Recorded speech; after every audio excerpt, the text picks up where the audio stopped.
La noche en el rancho San Isidro nunca era silenciosa. En el desierto de Sonora, cuando el sol se oculta, la vida despierta. Se escuchan los grillos, el aullido lejano de los coyotes, el viento rozando los mezquites y el crujir de la madera vieja de los establos. Pero esa noche fue diferente. Esa noche, el silencio pesaba como una losa de concreto sobre el pecho. Mateo se despertó a las 3 de la mañana. No sabía por qué. No había sonado ninguna alarma, ni el gallo había cantado antes de tiempo. Simplemente abrió los ojos, con la boca seca y una sensación de frío en la nuca, a pesar de que la temperatura rondaba los 30 grados. Se sentó en el borde de la cama y aguzó el oído. Nada. Absolutamente nada. Incluso su perro, un pastor ganadero llamado Bronce, que solía dormir en el porche, no hacía ni el más mínimo ruido de respiración. Mateo se puso las botas, tomó su linterna y el revólver calibre 38 que guardaba en la mesa de noche. No era un hombre supersticioso. Era un hombre de campo, un veterinario que había visto nacer y morir a cientos de animales. Creía en los virus, en las bacterias, en los depredadores naturales y en la sequía. No creía en cuentos de viejas. Pero el silencio de aquella noche le erizaba la piel. Salió al porche. El haz de luz de la linterna cortó la oscuridad espesa. «¿Bronce?», llamó al perro en voz baja. El animal no respondió. Mateo bajó los escalones de madera y caminó hacia la caseta del perro. Lo encontró allí, ovillado en la esquina más profunda, temblando violentamente. El perro tenía los ojos desorbitados, fijos en la dirección de los corrales de las cabras, ubicados a unos 100 metros de la casa principal. Bronce no estaba herido, estaba aterrorizado. Un terror primitivo, de esos que anulan el instinto de ladrar o atacar. Mateo sintió un nudo en el estómago. Apretó el mango del revólver y comenzó a caminar hacia los corrales. El aire olía raro. No olía a estiércol ni a alfalfa, como era habitual. Olía a cobre. Un olor metálico, dulce y penetrante. Olor a sangre, pero no a sangre fresca, sino a algo rancio, como si la tierra misma estuviera sangrando hierro oxidado. Al llegar a la cerca del corral, la luz de su linterna reveló una escena que su mente lógica tardó varios segundos en procesar. Había 15 cabras en ese corral. Las 15 estaban en el suelo. No había movimiento. No había el balido agónico de un animal herido. Solo quietud. Mateo saltó la cerca y se acercó a la primera cabra. Era una hembra joven, blanca. Estaba tendida de costado. Sus ojos estaban abiertos, vidriosos, reflejando la luz de la linterna con una vaciedad espantosa. Lo primero que notó Mateo fue la falta de sangre. Cuando un puma o una jauría de perros salvajes ataca, el resultado es un caos. Hay vísceras, hay sangre salpicada en la tierra, en los postes, en la lana de los otros animales. Hay lucha. Aquí no había nada de eso. La tierra estaba seca. El pelaje de la cabra estaba impoluto, blanco como la nieve, excepto por una pequeña zona en el cuello. Mateo se agachó y examinó el cuello del animal. Allí estaban 3 orificios. Formaban un triángulo perfecto, invertido. 2 arriba, 1 abajo. Eran heridas punzantes, limpias, del grosor de un dedo humano. Parecía que alguien hubiera clavado 3 tubos de acero en la carne del animal con una precisión quirúrgica. Mateo tocó la piel alrededor de las heridas. Estaba fría. No tibia, como debería estar un animal recién muerto, sino fría, como si la vida se le hubiera escapado hacía horas. Revisó a la siguiente cabra. Lo mismo. Y a la siguiente. Y a la siguiente. Todas muertas. Todas con la misma marca triangular en el cuello. Todas completamente secas. Era como si fueran cáscaras vacías, muñecos de piel y hueso a los que alguien les hubiera succionado hasta la última gota de fluido vital. No había rigor mortis todavía, pero la flacidez de los cuerpos era antinatural. Mateo se puso de pie, sintiendo un mareo repentino. Iluminó el suelo buscando huellas. El suelo del corral era de tierra suelta y polvorienta. Debería haber huellas de patas, de garras, de botas, de algo. Pero lo único que vio fueron las marcas de las pezuñas de las propias cabras, que parecían haber estado corriendo en círculos antes de caer. Y entonces, vio algo más. Cerca del bebedero, en una zona donde se había derramado un poco de agua formando lodo, había una marca. No era una huella de perro. No era una huella de puma. Mateo se acercó, conteniendo la respiración. Era una huella tridáctila. 3 dedos largos, terminados en lo que parecían ser garras profundas que se habían clavado en el barro. Y un talón alargado, casi humano, pero con un espolón trasero. La huella era grande, casi del tamaño de su propia mano abierta. Un escalofrío le recorrió la columna vertebral. En la región se contaban historias. Los peones hablaban del chupacabras, del nahual, de bestias enviadas por el diablo. Mateo siempre se había reído de esas historias, atribuyéndolas a la ignorancia y al tequila. Pero estaba viendo la evidencia física de algo que no aparecía en ninguno de sus libros de veterinaria. De repente, un sonido rompió el silencio sepulcral. Fue un chasquido. Sonó en el techo de lámina del granero, justo encima de él. Como si algo pesado hubiera aterrizado con garras sobre el metal. Mateo giró la linterna hacia arriba, apuntando al techo del granero. El haz de luz barrió la oscuridad, iluminando el borde del tejado. Por una fracción de segundo, creyó ver algo. 2 puntos rojos, brillantes como brasas, que reflejaron la luz antes de desaparecer tras la cumbrera del techo. No eran ojos de gato, ni de búho. Estaban demasiado separados. Y la altura, lo que fuera que tuviera esos ojos, estaba agazapado, pero era grande. «¿Quién anda ahí?», gritó Mateo, con la voz un poco más aguda de lo que hubiera querido. Levantó el revólver, apuntando a la oscuridad. Solo el viento respondió, comenzando a soplar suavemente, levantando polvo y haciendo chirriar las bisagras de la puerta del corral. Mateo no esperó a averiguar más. Retrocedió lentamente, sin dejar de apuntar al techo, hasta que salió del corral. Caminó de espaldas hacia la casa, con el corazón martilleando contra sus costillas.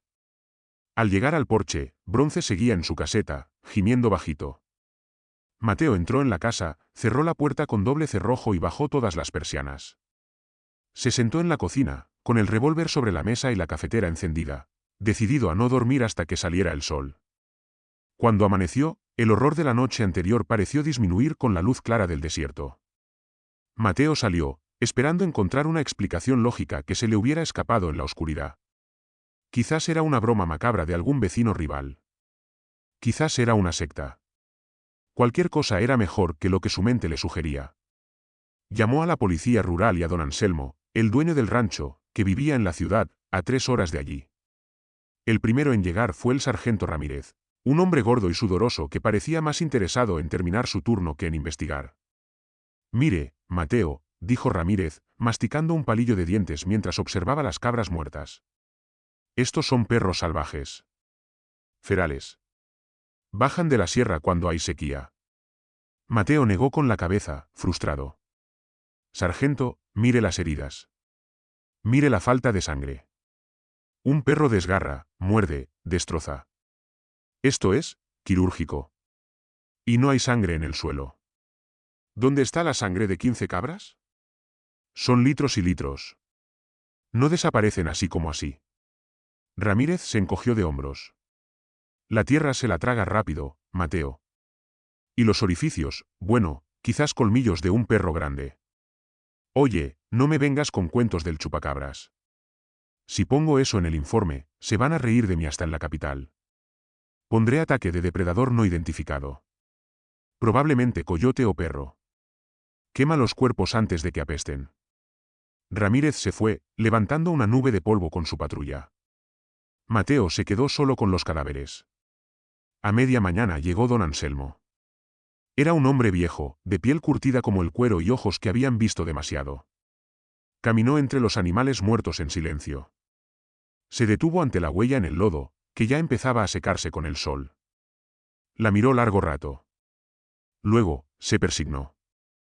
«No los quemes todavía, muchacho», dijo don Anselmo con voz grave. «¿Por qué no, patrón?» «Ya empiezan a hincharse. Porque tenemos que llamar al cura. Y tenemos que traer cal viva». «Mucha calorías», Mateo suspiró. «Don Anselmo, con todo respeto, el sargento dice que son perros. Yo no sé qué son, pero no creo que el cura pueda hacer mucho.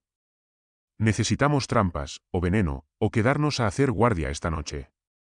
Don Anselmo lo miró a los ojos. Había miedo en la mirada del viejo, un miedo antiguo. «Tú eres hombre de ciencia, Mateo. Estudiaste en la universidad. Crees que todo tiene nombre en latín. Pero mi abuelo me contaba historias de cuando fundaron este rancho. Historias de cosas que vivían en las cuevas de la Sierra Madre antes de que llegaran los españoles. Cosas que duermen durante años y despiertan cuando huelen el miedo y la sequía. Señaló hacia las montañas púrpuras en el horizonte. Eso no fue un perro, Mateo. Un perro mata por hambre. Esto mató por placer. O por necesidad de algo que no es carne. Mira alrededor. ¿Ves zopilotes? Mateo miró al cielo. Estaba despejado. Es cierto. Normalmente, con 15 animales muertos, el cielo estaría negro de buitres dando vueltas. Pero no había ni uno solo. Ni siquiera las moscas se acercaban a los cadáveres. Era como si la naturaleza misma rechazara esos cuerpos, como si estuvieran contaminados por algo impuro. Esa tarde, Mateo y 2 peones que llegaron para ayudar, cavaron una fosa profunda lejos de los mantos acuíferos. Arrojaron los cuerpos y los cubrieron de cal viva antes de echar la tierra. Los peones trabajaban rápido, sin hablar, mirando nerviosamente hacia la sierra. Se fueron antes de que el sol comenzara a bajar. Nadie quería estar en San Isidro esa noche. Mateo se quedó solo de nuevo. Decidió que no se escondería. Preparó su rifle de caza, un Winchester calibre 308. Instaló 2 focos halógenos potentes apuntando hacia los corrales y el patio trasero. Si esa cosa regresaba, la vería. Y si sangraba, podía morir. La noche cayó más rápido de lo habitual. Las sombras de los cactus se alargaron como dedos negros sobre la arena. Mateo se sentó en el porche, con el rifle en el regazo y un termo de café negro. Bronce estaba dentro de la casa, Mateo no quiso arriesgar al perro. Las horas pasaron. 9. 10. 11. El viento comenzó a aullar. No era un viento constante, sino ráfagas intermitentes que golpeaban las ventanas como puños invisibles. A las 12:15, las luces halógenas parpadearon. Una vez. 2 veces. Luego, se apagaron por completo. «Maldición», susurró Mateo. El generador. Se levantó, encendiendo su linterna táctica acoplada al rifle. El generador estaba en un cobertizo detrás de la casa, a unos 50 metros. Tenía que ir a revisarlo. Sabía que era una mala idea, la típica mala idea de las películas de terror que él criticaba, pero no podía quedarse a oscuras. Caminó despacio, pegado a la pared de la casa. El silencio había vuelto, ese silencio pesado y metálico de la noche anterior. Al llegar a la esquina de la casa, escuchó algo. No era un chasquido en el techo esta vez. Era una respiración. Estaba cerca. Muy cerca. Sonaba húmeda, rasposa, como si alguien estuviera respirando a través de un tubo lleno de líquido. Y venía de detrás del tanque de agua elevado. Mateo giró la esquina, levantando el rifle, con el dedo en el gatillo. El haz de luz de la linterna cortó la negrura. Allí, agazapado entre las patas de metal del tanque de agua, estaba. No era un coyote. No era un oso. Estaba de espaldas a él, encorvado. Su piel no tenía pelo, era de un color gris azulado, como la piel de un tiburón muerto, pero con manchas sarnosas. Tenía una hilera de espinas o crestas que le recorrían la columna vertebral, desde la nuca hasta la cola. La criatura estaba haciendo algo con una zarigüeya que había atrapado. Mateo sintió que las piernas le fallaban, pero el instinto de supervivencia tomó el control. Gritó, para que la cosa se girara. No quería dispararle por la espalda, quería ver qué era. La criatura se detuvo. Lentamente, giró la cabeza. Mateo contuvo un grito. La cara era una pesadilla biológica. Tenía un hocico corto, casi inexistente, aplastado contra el cráneo. La boca estaba llena de dientes, pero no como los de un lobo, sino colmillos que sobresalían hacia afuera, desordenados. Pero lo peor eran los ojos. Grandes, ovalados, de un rojo incandescente que parecía tener luz propia. No tenían pupilas. Eran pozos de pura maldad y hambre. La criatura siseó. Un sonido que recordaba a una serpiente gigante enfadada. Se irguió sobre sus patas traseras. Era alta, tal vez 1,5 metros, pero su postura encorvada sugería que podía estirarse más. Sus patas delanteras eran cortas, con esas garras de 3 dedos que Mateo había visto en el barro. Mateo disparó. El estruendo del rifle rompió la noche. Vio cómo la bala impactaba en el hombro de la criatura. Un líquido verde oscuro, casi negro, salpicó el metal del tanque. La criatura emitió un chillido que no era de este mundo. Una mezcla entre el grito de un niño y el chillido de un murciélago amplificado 100 veces. Mateo cargó de nuevo para disparar, pero la cosa fue más rápida. Con una velocidad imposible, saltó. No corrió, saltó. Un salto de más de 4 metros que la llevó por encima de la cerca, hacia la oscuridad del desierto. Mateo corrió hacia donde había estado la bestia. En el suelo, la zarigüeya estaba seca, como un cartón viejo. Y en el poste de metal, la sangre negra de la criatura burbujeaba, emitiendo un humo acre que olía a azufre y amoníaco. No había matado a la bestia. Solo la había hecho enojar. Y Mateo sabía, con una certeza helada en el estómago, que eso no era el final. La criatura había marcado su territorio. Y ahora, Mateo era la presa. Regresó a la casa corriendo, sabiendo que las paredes de madera y ladrillo ya no le parecían tan seguras como antes. Mientras cerraba la puerta, escuchó el chillido de nuevo, esta vez más lejos, hacia la sierra. Pero no era un chillido de dolor. Era un llamado. Estaba llamando a otros. Mateo no durmió esa noche. Se quedó sentado en la cocina, con la espalda pegada a la nevera, el rifle entre las piernas y los ojos fijos en la puerta trasera. Cada crujido de la casa, cada cambio en el zumbido del viento, hacía que sus dedos se tensaran sobre el metal frío del arma. Pero la bestia no volvió a atacar. Al menos, no esa noche. Cuando los primeros rayos de sol, de un naranja pálido y enfermizo, entraron por la ventana, Mateo se obligó a moverse. Sus músculos estaban rígidos. Se levantó y salió al patio. El aire de la mañana solía ser fresco y limpio, pero hoy persistía ese olor sutil a amoníaco y cobre, como si la atmósfera hubiera quedado manchada por la presencia de la criatura. Caminó hacia el tanque de agua. Allí estaba la mancha. El líquido negro que había brotado de la bestia se había solidificado. No parecía sangre seca, que se vuelve marrón y costrosa. Esto parecía alquitrán, o plástico derretido. Mateo sacó su navaja de bolsillo y raspó una muestra, dejándola caer en un frasco de vidrio que usaba para recolectar muestras de parásitos. Entró en la casa y fue directo a su pequeño despacho, donde tenía un microscopio viejo pero funcional de su época de estudiante. Colocó una pizca de la sustancia negra en el portaobjetos y ajustó la lente. Lo que vio le heló la sangre más que el propio monstruo. No había glóbulos rojos. No había plaquetas. No había nada que se pareciera a la biología terrestre. La estructura era cristalina, geométrica, con bordes afilados que parecían moverse ligeramente bajo la luz de la lámpara, reaccionando al calor. Esto no es un animal, murmuró para sí mismo.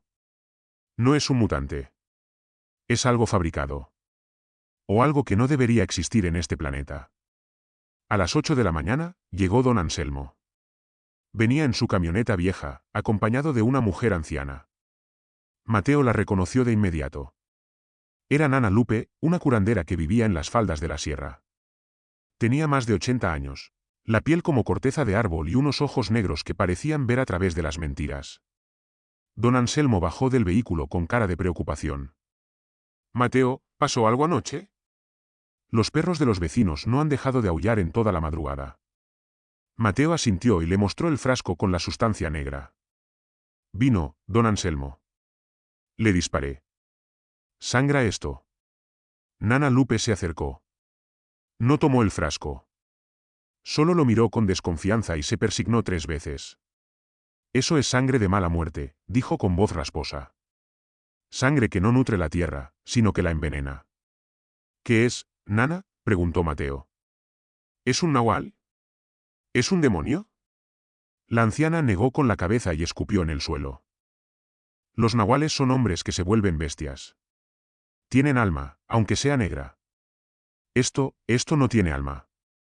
Mi abuela me contaba que caían estrellas del cielo, huevos de fuego que se abrían en las cuevas altas. Pero esto es diferente. Esto huele a azufre, pero también huele a fierro y a químicos.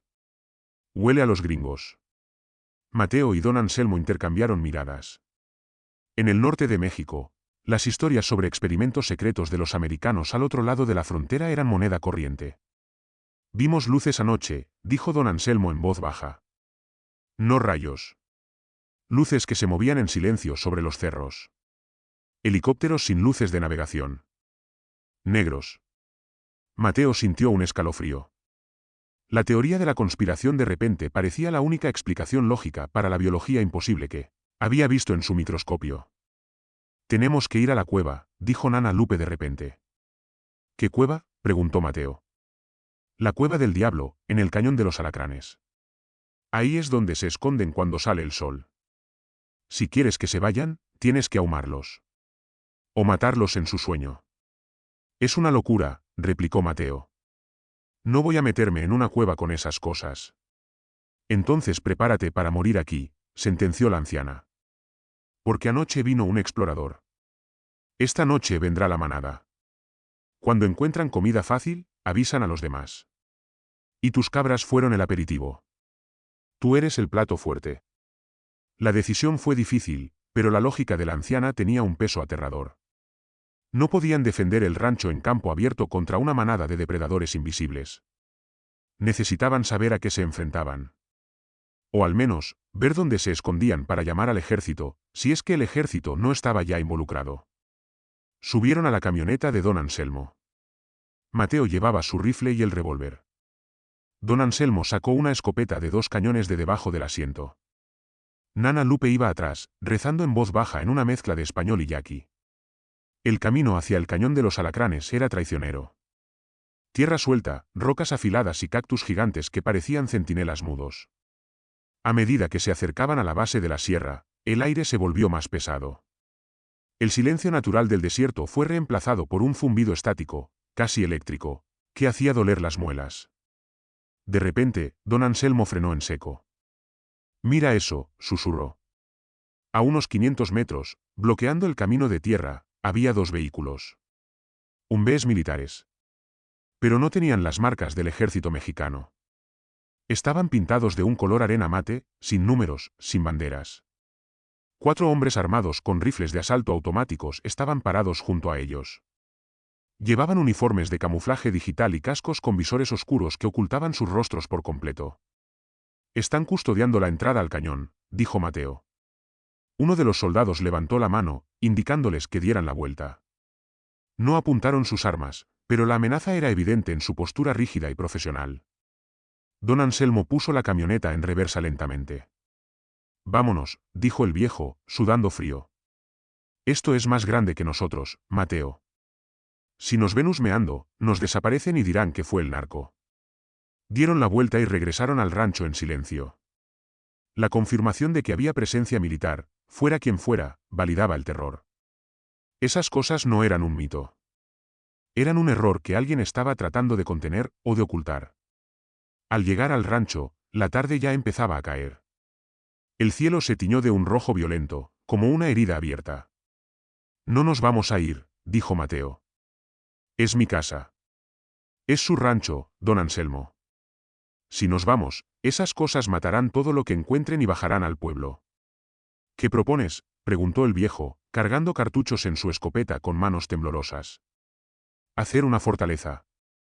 Nana Lupe dice que la luz les molesta. Vamos a iluminar esto como un estadio. Y vamos a usar trampas». Pasaron las siguientes horas trabajando frenéticamente. Sacaron gasolina de los tractores y llenaron botellas de vidrio para hacer cócteles Molotov. Mateo conectó el generador principal y uno de respaldo. Colocaron alambre de púas en las ventanas y puertas. Bronce, el perro, estaba encerrado en el baño, la habitación más segura de la casa. El animal no había dejado de llorar desde que volvieron. A las 7 de la tarde, el sol desapareció. Mateo encendió los focos. La casa quedó bañada en una luz blanca y dura que creaba sombras nítidas. Se sentaron en la sala. Mateo con el rifle, don Anselmo con la escopeta, y Nana Lupe sentada en una mecedora, con un rosario en una mano y un manojo de hierbas de olor fuerte en la otra, que quemaba lentamente en un plato de barro. El humo olía a salvia y copal, mezclándose con el olor a miedo y sudor de los hombres. Las 8. Silencio. Las 9. El viento comenzó a soplar. Las 10.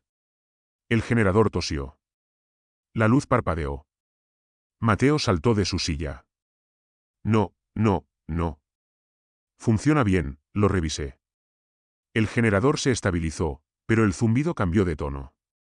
Se volvió más grave, como si estuviera bajo una carga pesada inexplicable. «Están aquí», susurró Nana Lupe. Mateo miró por la rendija que habían dejado en la ventana tapiada. Al principio no vio nada. Solo el polvo iluminado por los focos. Pero luego, las sombras comenzaron a moverse. No era una. Eran 3. 4. 5. Se movían a 4 patas, con una agilidad repulsiva, rodeando el perímetro de la luz. Eran como la que Mateo había visto, pero de diferentes tamaños. Algunas tenían las crestas de la espalda más pronunciadas, de un color rojo vivo. Otras eran más pálidas. Se comunicaban entre ellas. No con aullidos, sino con chasquidos rápidos y sonidos guturales que resonaban en el pecho de Mateo. «Están probando el perímetro», dijo Mateo, tratando de mantener la voz firme. «Están buscando puntos ciegos». De repente, una piedra voló desde la oscuridad y rompió uno de los focos halógenos del patio. El estallido del vidrio fue seguido por un coro de siseos triunfantes. «¿Saben lo que es la luz?», dijo don Anselmo horrorizado. «Son inteligentes». Otro foco estalló. Y otro. La oscuridad avanzaba hacia la casa como una marea negra. «Disparen cuando los vean», gritó Mateo. Vio una silueta gris lanzarse hacia el porche. Apretó el gatillo. El rifle sacudió su hombro. La criatura rodó por el suelo, chillando, pero se levantó de inmediato y corrió cojeando hacia la sombra. Su piel era dura, como una armadura de cuero grueso.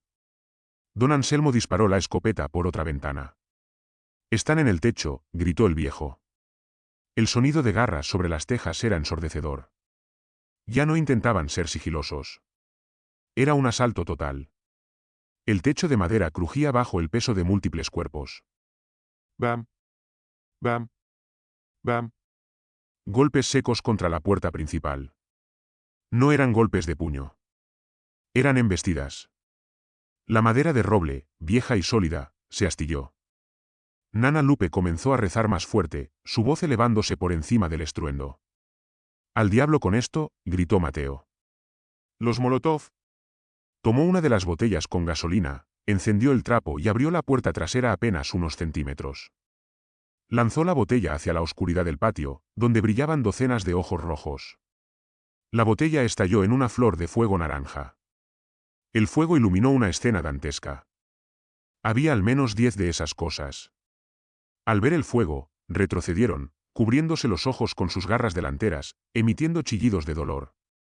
La luz del fuego reveló sus cuerpos escuálidos, sus costillas marcadas, y esas bocas llenas de agujas. «El fuego les duele», gritó Mateo. Pero su victoria fue breve. Desde el techo, algo bajó. Una garra larga, de 3 dedos, rompió la ventana de la cocina, arrancando la madera y el alambre de púas como si fueran papel. La mano atrapó a Nana Lupe por el hombro. La anciana gritó. Mateo giró y disparó hacia la ventana, pero no podía arriesgarse a darle a la mujer. La criatura tiraba de ella con una fuerza sobrenatural, tratando de sacarla por la ventana rota. «Agárrala», gritó Mateo a don Anselmo. El viejo soltó la escopeta y se aferró a las piernas de la anciana. Mateo corrió hacia la ventana y vio la cara de la bestia a centímetros de la suya. Era enorme, mucho más grande que las otras. Una cicatriz blanca le cruzaba el ojo izquierdo. Era el líder. El macho alfa. Mateo no dudó. Clavó el cañón del rifle en la boca abierta de la bestia y disparó. La cabeza de la criatura explotó en una lluvia de sangre negra y viscosa. El cuerpo cayó hacia atrás, soltando a Nana Lupe. La anciana cayó al suelo, sollozando, con el hombro sangrando. Pero viva.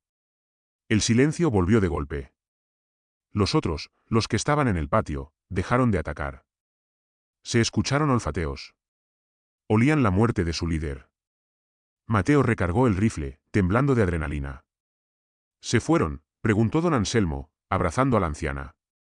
«No», dijo Mateo, mirando por la ventana rota hacia el fuego que se extinguía en el patio. «No se han ido. Están decidiendo. O huyen, o nos matan a todos por venganza». Fue entonces cuando escucharon el sonido. No venía de las bestias. Venía del cielo. El zumbido rítmico, pesado, de aspas cortando el aire. Luces potentes, cegadoras, cayeron desde arriba, iluminando todo el rancho como si fuera de día. El viento de los rotores levantó una nube de polvo que cubrió todo.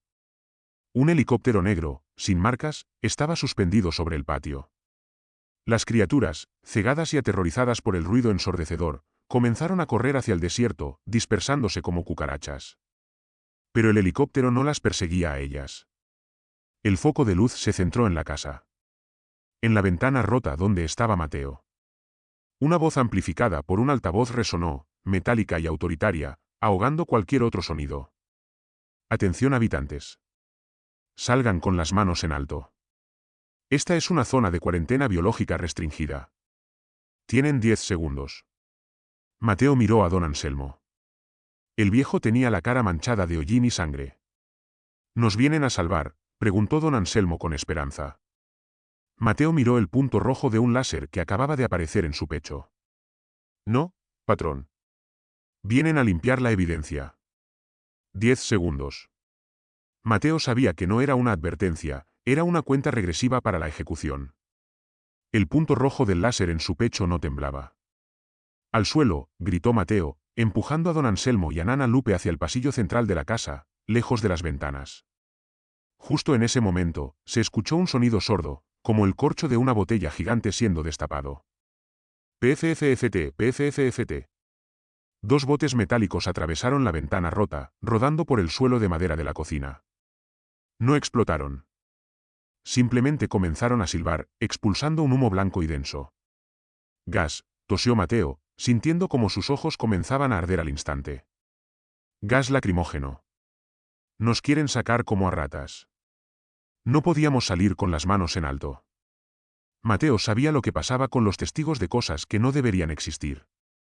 Había visto las noticias, las fosas comunes que a veces aparecían en el desierto atribuidas al crimen organizado. Nadie creería que fueron monstruos. La puerta trasera, ordenó Mateo, cubriéndose la boca con la manga de su camisa. Vamos a la camioneta. Nana Lupe se movía con dificultad, pero la adrenalina parecía haberle devuelto algo de fuerza. Don Anselmo la sostenía. Corrieron hacia la puerta trasera que daba al garaje abierto. El aire afuera era un caos.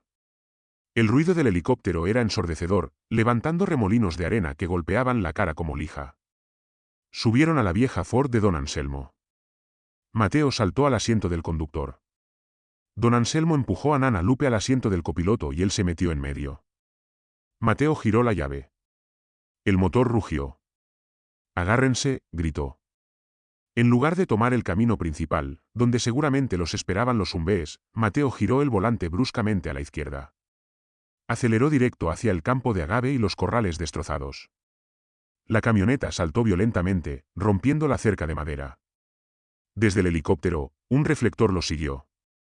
Se escucharon disparos. No eran de advertencia. Las balas impactaron en la caja de la camioneta, haciendo saltar chispas y metal. Mateo apagó los faros. Condujo a ciegas, guiándose solo por la memoria del terreno y la escasa luz de la luna que se filtraba entre el polvo. La camioneta derrapaba en la tierra suelta, esquivando saguaros gigantes que aparecían como fantasmas en la oscuridad. «Nos están cazando», gritó don Anselmo, mirando por el espejo retrovisor. «El pájaro negro está bajando». El helicóptero descendió, volando bajo, tratando de cortarles el paso antes de que llegaran a la zona rocosa de la sierra, donde no podría maniobrar. De repente, Mateo frenó en seco. Delante de ellos, en medio de la nada, había dos figuras bloqueando el paso. Eran soldados. Habían bajado por cuerdas rápidas. Estaban arrodillados, apuntando con rifles. Mateo metió la reversa, pero las ruedas patinaron en la arena. Estaban atrapados. Los soldados avanzaron, gritando órdenes que no se escuchaban por el ruido del rotor. Pero entonces, la naturaleza intervino. O mejor dicho, la antinaturaleza. Una sombra cayó desde un mezquite alto sobre uno de los soldados. No era un hombre. Era una de las bestias. El soldado gritó, y su rifle disparó una ráfaga al aire. La criatura, una de las más pequeñas que había huido de la luz del helicóptero, había encontrado una presa más manejable en la oscuridad. El segundo soldado giró, disparando a la bestia. Ahora, gritó Nana Lupe. Acelera, muchacho. Mateo pisó el acelerador a fondo. La camioneta salió disparada, pasando a pocos metros de la lucha mortal entre el hombre y el monstruo. Entraron en la boca del cañón de los alacranes. Las paredes de roca se elevaron a ambos lados, bloqueando el paso del helicóptero y ocultándolos de los reflectores. Mateo condujo por el lecho seco del río durante 20 minutos, golpeando la suspensión de la camioneta contra las piedras, hasta que el vehículo no dio más. El radiador explotó en una nube de vapor. A pie, dijo Mateo, tomando su rifle y las pocas balas que le quedaban. Nana, ¿conoces el camino a las cuevas altas? La anciana asintió, respirando con dificultad. Sí. Hay un paso antiguo. Los soldados no lo conocen. Pero es difícil. No tenemos opción. Comenzaron a subir. La noche era fría, pero ellos sudaban por el esfuerzo y el terror. Desde la altura, podían ver el rancho San Isidro a lo lejos, en el valle. Lo que vieron los dejó helados. El helicóptero seguía allí, suspendido sobre la casa. Y entonces, una lengua de fuego cayó desde el cielo. ¿Napalm? O algo parecido. La casa de Mateo, los corrales, el granero, todo fue envuelto en una bola de fuego naranja y negra que iluminó el desierto por kilómetros. Estaban quemando todo.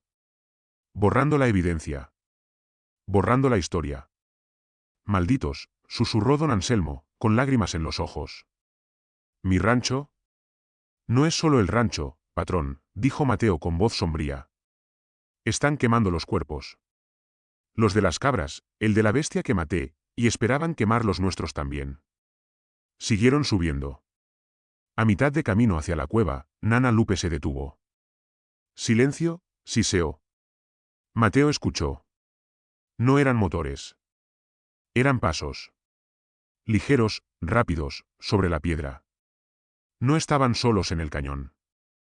Las bestias que habían escapado del rancho también habían buscado refugio en la sierra. Estaban regresando a su guarida. Y Mateo y los suyos estaban en su camino. Mateo levantó el rifle. Encendió la linterna táctica por un segundo. 3 pares de ojos rojos brillaron en la oscuridad, a menos de 20 metros. Estaban heridos. Uno tenía quemaduras por los cócteles Molotov. Otro cojeaba. Pero su hambre y su furia estaban intactas. No tengo suficientes balas, susurró Mateo. Nana Lupe dio un paso adelante. Sacó de su morral un frasco pequeño con un líquido ámbar y un mechero.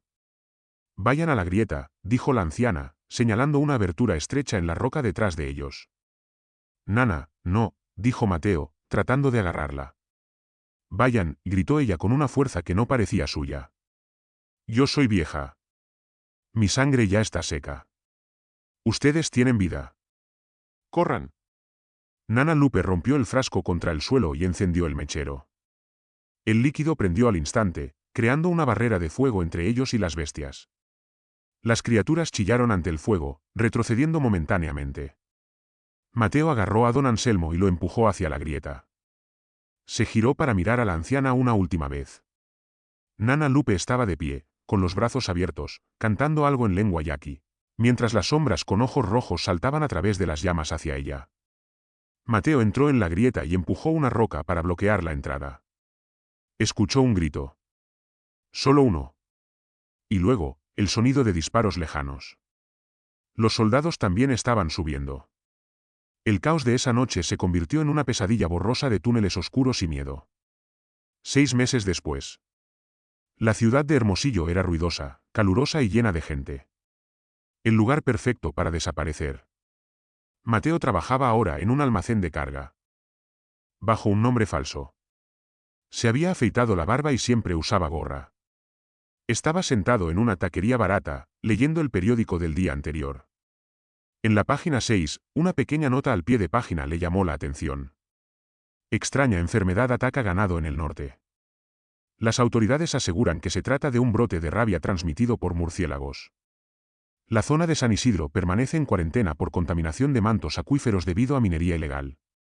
Mateo soltó una risa amarga y seca. Rabia. Minería. Mentiras. Don Anselmo había muerto 2 semanas después de aquella noche, de un infarto. El corazón no le aguantó la pérdida de su tierra y el terror vivido. De Nana Lupe nunca se supo nada. Simplemente desapareció en la leyenda, como si la sierra se la hubiera tragado. Mateo bebió el último sorbo de su refresco. A veces, se preguntaba si todo había sido real. Si no había sido una alucinación colectiva provocada por algún gas tóxico o el calor del desierto. Pero entonces, tocaba la cicatriz en su brazo. La noche de la huida, en los túneles, algo lo había rasguñado antes de salir a la carretera. 3 líneas paralelas. Pagó la cuenta y comenzó a caminar hacia su pequeño apartamento. Era de noche. Las calles estaban vacías. Al pasar por un callejón oscuro, escuchó un ruido. Un perro ladró, y luego cayó abruptamente con un gemido agudo. Mateo se detuvo. El vello de su nuca se erizó. Ese olor. Era sutil, mezclado con la basura y el smog de la ciudad, pero estaba ahí. Amoníaco. Cobre. Sangre rancia. Mateo giró lentamente la cabeza hacia la oscuridad del callejón. 2 puntos rojos, pequeños y brillantes, lo miraban desde encima de un contenedor de basura. No eran grandes como los de la sierra. Eran más pequeños. ¿Crías? Habían sobrevivido. Se habían reproducido. Y habían seguido el rastro. O tal vez, simplemente se habían adaptado. Ya no cazaban cabras en el desierto. Ahora cazaban en la ciudad, donde la gente desaparece y a nadie le importa. Mateo sonrió con tristeza, metió la mano en su chaqueta y acarició la empuñadura del revólver que nunca dejaba de llevar. La historia no había terminado. Simplemente, había cambiado de escenario. Dio un paso hacia el callejón. Esta vez, no correría.